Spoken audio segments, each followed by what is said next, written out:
My oldest memories that I remember is just the beach. I grew up in California.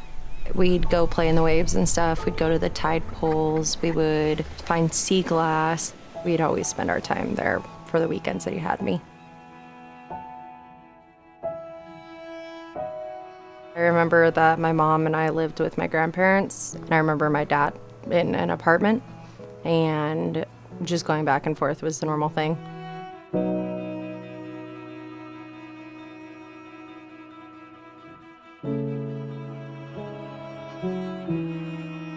My dad and I stayed connected by the phone. We talked every day for 6 hours at a time. That was our bonding time. We actually were a lot alike. We had the same sense of humor. We both smiled the same even. We knew each other's energies.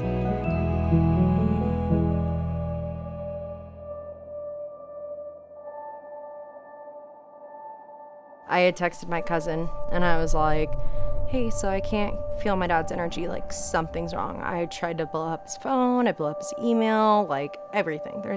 Something's wrong.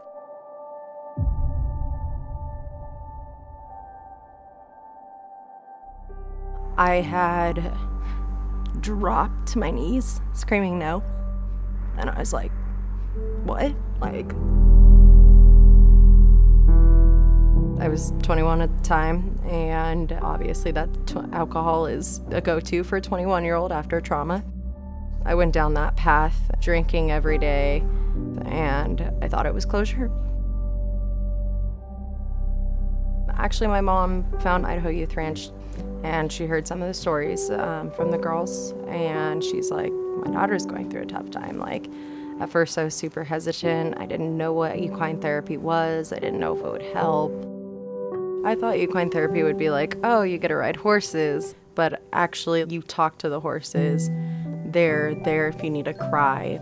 It was kind of different coming here and telling a horse my problems. I'm the type of person to just bottle up my emotions and not tell anybody.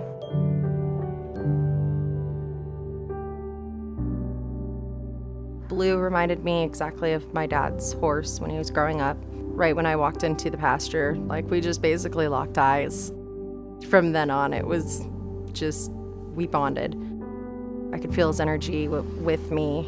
It's basically like my dad and I being able to talk on the phone. I learned how to grow up from all of my traumas that have been following me since my dad. I didn't know the difference between grief and loss whenever I first started.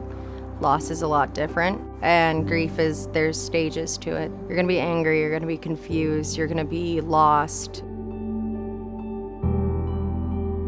I wanna be a role model for people who have lost a parent to suicide and have even tried themselves.